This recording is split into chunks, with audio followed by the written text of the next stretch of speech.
Recently, my wife Rebecca and I were driving out over the pass, and the Pacific Crest Trail is up there. And we saw these two hikers heading back to the trail, and we stopped and picked them up to give them a ride back. And one of the guys, it was a familiar stink, because Rebecca and I had done some long-distance hiking as well. Looked haggard and rough and had just come in to get some supplies, and I said, on the trail, everybody takes a different name, like a nickname, so to speak. And so this guy's name was, he said, I go by Cartographer. I said, oh, that's interesting. How did you get that name? I'm a cartographer. He was a map maker. So it's interesting, he said, all maps are just guesses. All maps are just good guesses. I found that fascinating because I tend to think of maps as being very exact in guiding me, but the cartographer says all maps are really just good guesses.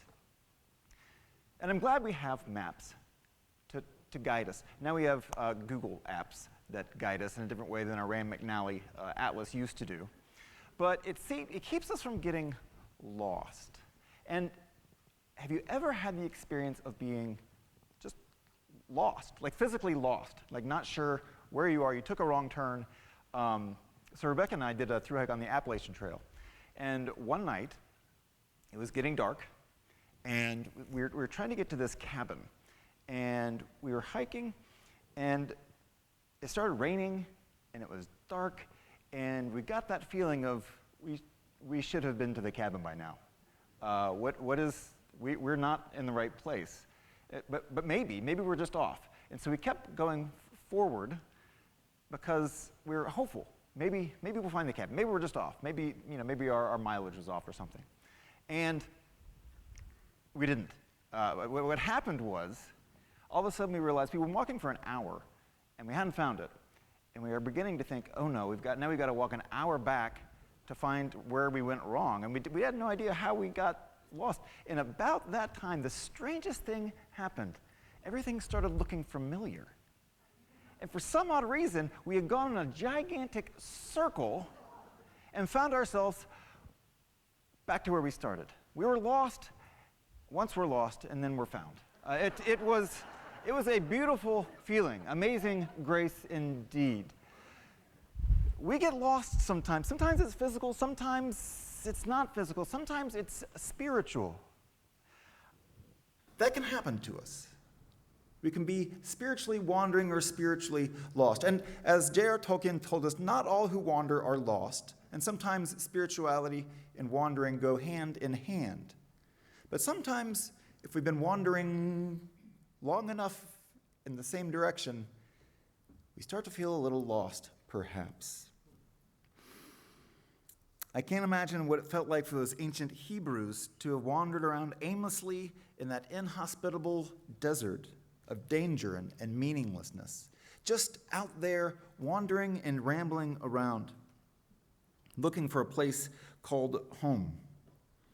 It is a disconcerting feeling to recognize you're off track, physically or spiritually. These times can come up in our lives like chosen transitions, perhaps, like maybe we get a new job or we move towns or we meet a new friend or something, and it can feel all new. We can find ourselves feeling found again after a time. It's nice to know that we can come to a place like this on a Sunday or throughout the week and be with fellow spiritual journeyers. It's good to know that we're not and don't have to be alone on this odyssey. There are a lot of folks seeking to find meaning and direction and connection and purpose in their lives. That's a lofty bit of goals that we put for ourselves here. Connection and sometimes purpose in our lives, looking to have somebody somewhere teach us something, to be a part of a larger narrative. One danger, I believe, lies not so much in being lost, because we can get ourselves found again, but it can be in not recognizing just how lost we are. Carl Sandburg offers us a metaphor on our capacity to be spiritually lost without knowing it. He writes in his poem, Limited, "I am riding on a limited express, one of the crack trains of the nation, hurtling across the prairie into blue haze and dark air, go 15 all-steel coaches holding 1,000 people. All the coaches shall be scrap and rust, and all the men and women laughing in the diners and sleepers shall pass to ashes. I asked the man in the smoker where he is going, and he answers, Omaha. Omaha. To simply go along for the ride, to take the train to Omaha because that's where it's going, that's not the kind of intentionality that we hope for in our spiritual lives. Spiritual navigation requires consciousness. Buddhism would call, if we are just going on the train to Omaha, a mindless path. sometimes we have to check in with ourselves, our internal compass, and just to see how our navigation is going. Maybe you could call it your own spiritual map. Am I being true to my values and commitments? Is this what I need or want to be doing right now? Am I living out somebody else's script for me? Is the path I'm on, in the words of Carlos Castaneda's, a path with heart? In his book, The Teachings of Don Juan, Castaneda speaks about a path with heart in this way. I warn you, he writes, look at every path closely and deliberately. Try it as many times as you think it is necessary. Then ask yourself and yourself only one question. Does this path have a heart? The trouble is that nobody asks the question. And when a person finally realizes that he has taken a path without heart, the path might just kill him.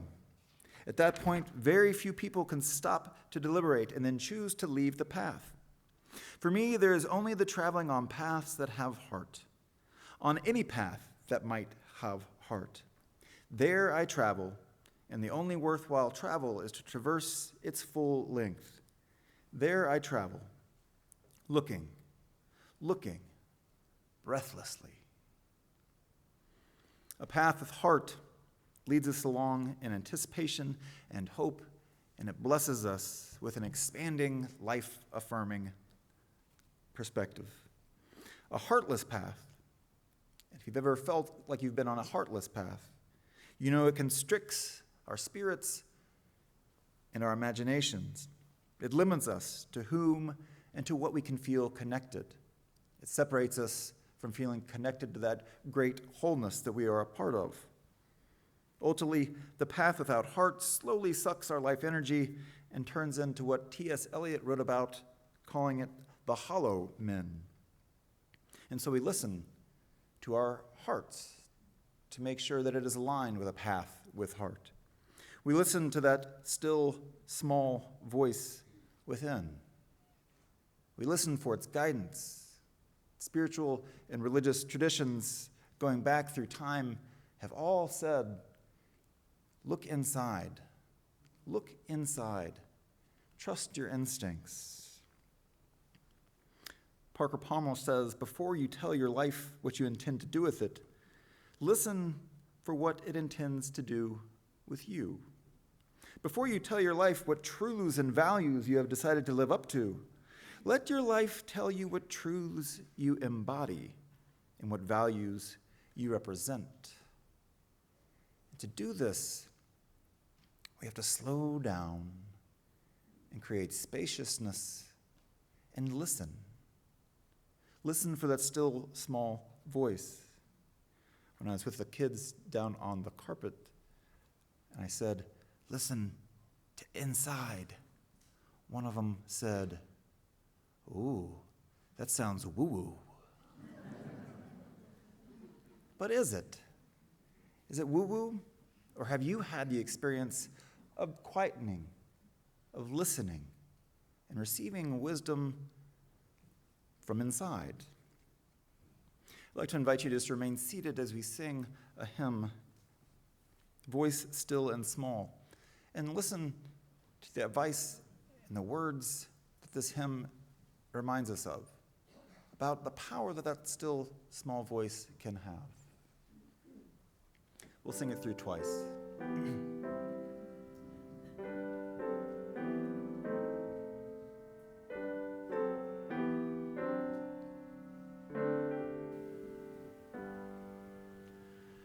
Voice still and small, deep inside all, I hear you call, singing.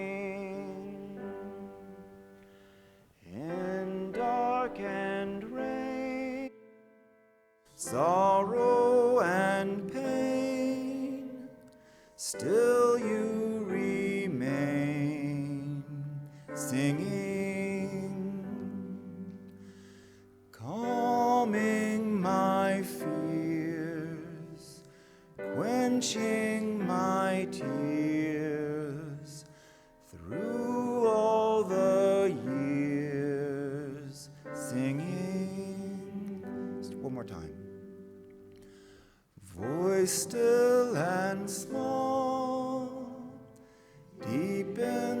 night all, I hear you call, singing. In dark and rain, sorrow and pain, still you remain, singing, calming my fears, quenching my tears, through all the years, singing.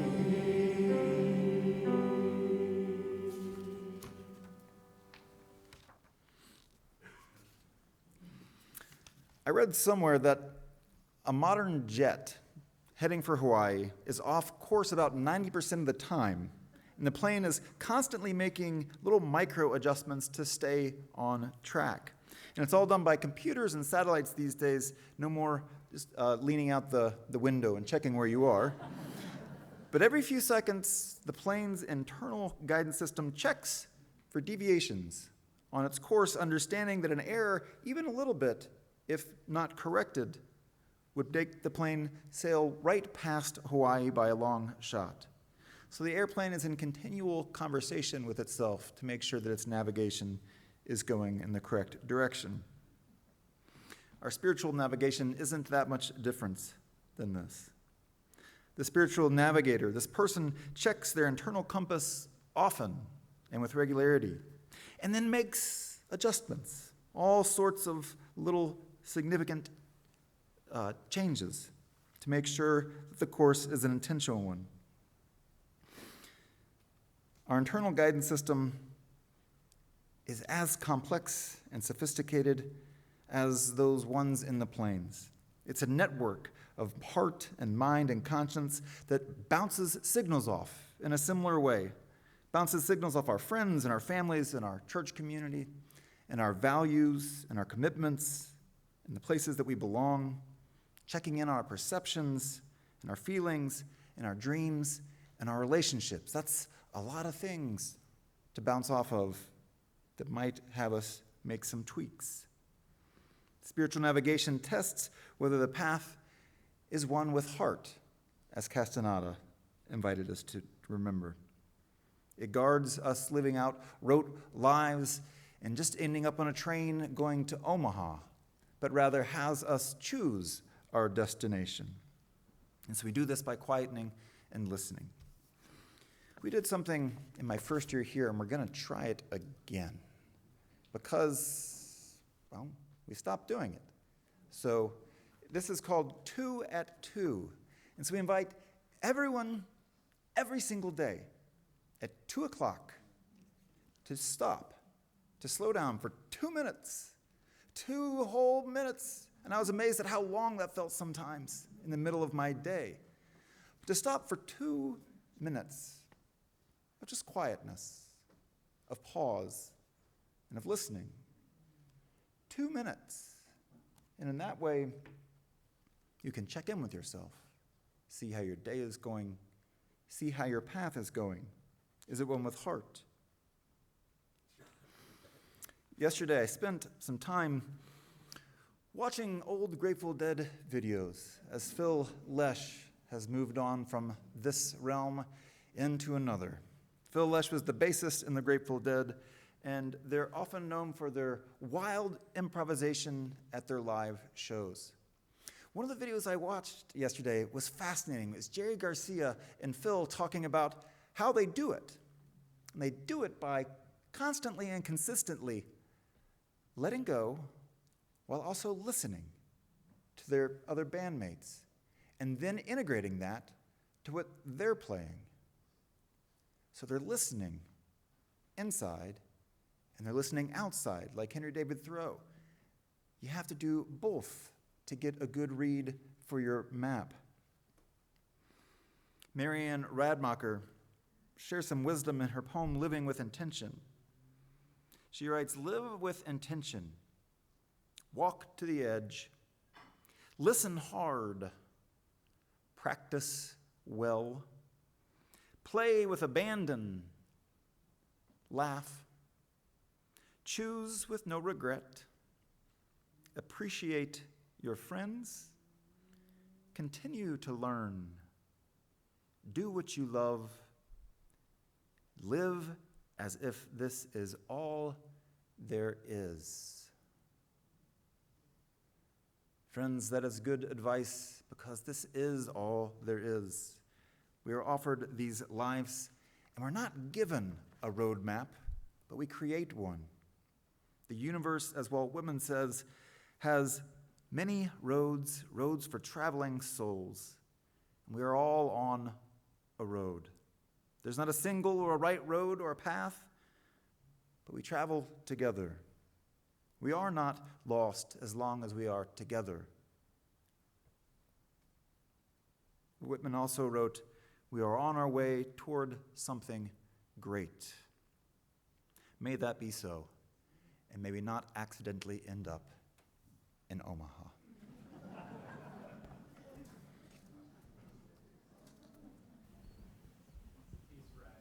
Spirit.